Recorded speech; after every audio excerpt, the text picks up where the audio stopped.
So this is going to be a challenge for me because I am going to present slides which I have never seen before. Okay, so you have to bear with me if I make a lot of mistakes. I'm going to use my experience and a little bit of knowledge that I have gathered with the topics.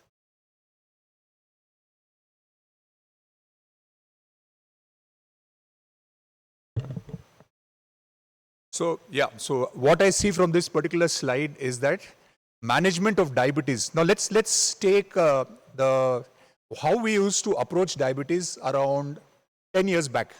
So on 10 years back, when as an endocrinologist, patients used to come to us, we used to be worried about the heart, we used to be worried about the kidneys, we used to be worried about the livers. When how we used to manage the patient was a totally different way. We used to say, for blood glucose control, here is the molecule, 1, 2, 3, 4. For your BP control, I'm going to put you on ACE inhibitors or ARBs because they are going to help you to not only protect the kidney, they are also going to correct the BP and the heart. For your heart and for your liver and for your kidney, we have statins, which are shown to be useful, so we are going to have that. And for your diet, you please go and meet the dietitian. That's what we used to say. Now, have we seen a change in the recent past in the management of diabetes? I think everybody has to agree that with various cardiovascular outcome trials have come, our approach to management of diabetes has become more holistic and it has also become patient-centric. Now, patient is also involved in the management. So we are preferring to give agents which are not only going to help in controlling the blood sugar, we are also preferring to give agents which are going to be useful for the kidney, which are useful for the heart, useful for the liver, and also useful for peripheral arterial disease. Now, from this slide, what I can see is what is the benefits of controlling the blood glucose quickly. So we all know from the UKPDS data that if you actually control the blood glucose very quickly, and when UKPDS was going on, the agents that were available were insulin, glimepiride, and they took newly detected diabetes patients and controlled their blood sugar to an HbA1c of less than 7, whereas the other people were given standard of care.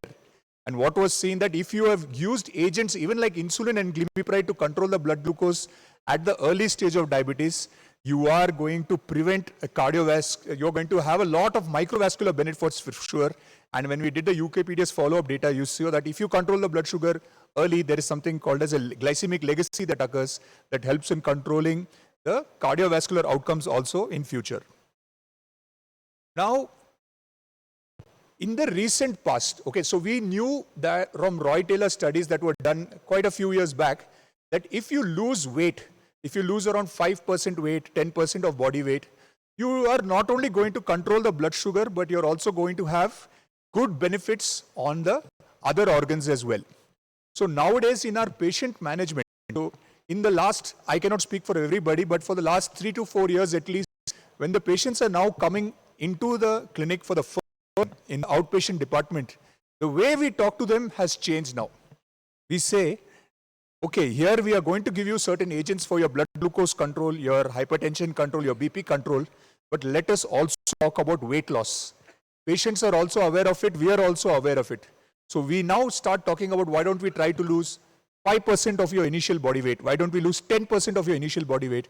And there's a lot of data to show that if you actually lose 5% of your body weight, there is good effects as far as diabetes is concerned, good effects as far as hypertension is concerned. And if you lose up to 10% of body weight, we are talking about also impacting the cardiometabolic risk factors, MASH, the MA, etc. And if you lose more than 10%, we are also talking about the possible remission of type 2 diabetes. So that's where the weight discussion becomes very important nowadays. So how do GLP-1 receptor agonists help in this potential conundrum of management? So we know with the trials that are available with GLP-1 receptor agonists, so we know for sure that the HbA1c control with GLP-1 agonist is unmatchable now. It is only second to insulin. 2.8% HbA1c decrease is there with GLP-1 receptor agonists. What about weight? The various studies, molecule that we are going to talk about today, we are going to talk about injectable semaglutide used for diabetes management. We know that up to 8 kgs of weight trials. Now you might wonder that why are we talking so much and gung-ho about 8 kgs of weight loss in a person with diabetes when we know there are other molecules which are causing 15% weight loss, 20% weight loss. Remember, these are people with diabetes. So people with diabetes have multiple factors which are pushing their weight up continuously. And in a person with diabetes, if you're able to reduce weight up to 8 kgs, that is a significant change by itself. Now, with more and more studies that came up, we now know that GLP-1 receptor agonist can protect the heart as well. There is data for 3-point MACE, which Dr. Avdesh Kumar Singh is going to speak about. There is data for kidney protection. The parameters are coming down with that. Now there is data for fatty liver as well. So there are improvement in parameters of fatty liver disease also. And so we know that GLP-1 receptor agonist, it doesn't only act on the blood glucose, it helps in so many other potential aspects of management as well. So what makes a drug a preferred line for therapy? Okay. So whenever we talk about diabetes drugs, the first thing obviously we are worried about is the efficacy.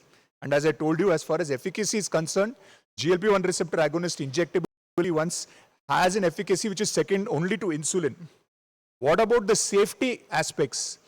Now, this is I cannot say it's a done and dusted subject, but as far as the data that's come out from different studies, the safety of GLP-1 receptor agonist seems to be very good, except for the GI side effects, obviously. You can also see that they have established benefits both on the heart and the kidney, and they are effective in a majority of the target population. So if you talk about HbA1c control, it is seen in 80 to 90% of people who are taking this GLP-1 agonist, and meaningful weight loss is seen in almost 75 to 80% of the people who are using GLP-1 receptor agonist. So added patient convenience is also there. So that with GLP-1 receptor agonist, now the daily injection for losing weight was there before. The GLP-1 was using daily. Now we are using it once weekly and only. And now, as we know, the cost has come down with GLP-1 receptor agonist, and entire diabetes India is now having multiple halls which are talking about injectable semaglutide, which is becoming more and more cost effective, not only in the form of controlling blood sugars, but also preventing so many diseases in the future. Obviously, as far as guidelines have been recommended for the general management of diabetes with obesity, for patients with established cardiovascular disease, the patient with multiple cardiovascular risk factors, patient who's already having CKD, GLP-1 receptor agonist now finds its way in all the guidelines for the management of people with diabetes. So what makes this particular drug an optimal first line in the therapy of diabetes? Number one is powerful glycemic control, which I said up to 2.8% has been seen in the trials. Compelling weight loss of up to 8 kilograms is seen in the various trials. Weekly once dosing, and of course its additional cardio-renal protein, which Dr. Avdesh Kumar Singh will be speaking about quickly. So what is this Ozempic that we are talking about? It's a human GLP-1 receptor analog. It exhibits 94% homology to the endogenous GLP-1. It has a half-life of 7 days. It's convenient for a weekly once dosing, and it has been studied in a wide variety of randomized control trials and real-world evidence studies.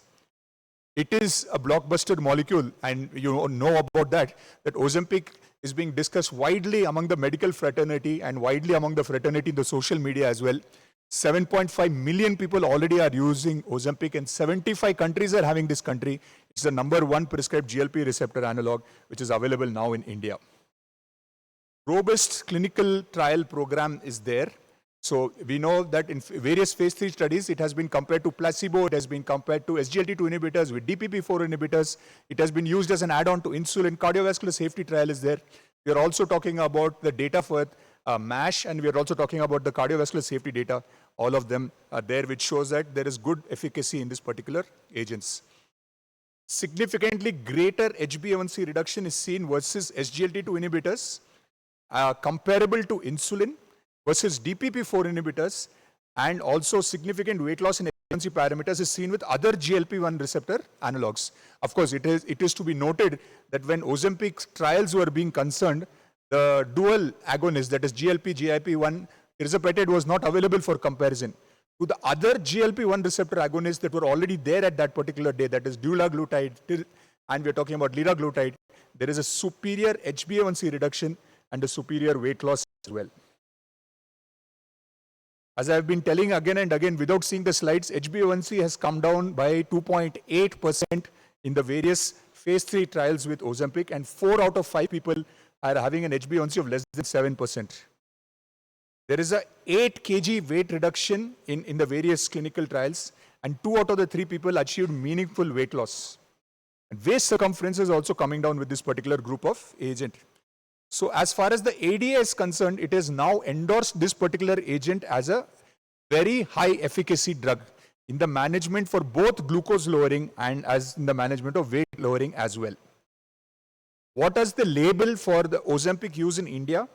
It is being used, it has to be used in adults with type 2 diabetes. So remember, the term Ozempic is semaglutide for the management of type 2 diabetes. Although because of its cost factor, we do use it in people without diabetes and also obesity as a step up to Wegovy therapy. As far as the brand Ozempic is concerned, it's primarily with adult with type 2 diabetes. In those patients, you can use it as a first-line therapy also. This is what has been labeled in India in adjunct to diet and exercise. Of course, in established cardiovascular disease to reduce the risk of adverse cardiovascular events, it has been approved. And in CKD also to reduce the risk of progression of CKD, Ozempic has been approved in the management with type 2 diabetes patients. So Ozempic, as you can see over here, is you can use it in a variety of patients. You can use it right at the first line therapy as well. So in many patients nowadays, so till around a few years back, metformin was the absolute dictum. Like whenever a person got diagnosed with diabetes, we used to start only with metformin. The approach has changed.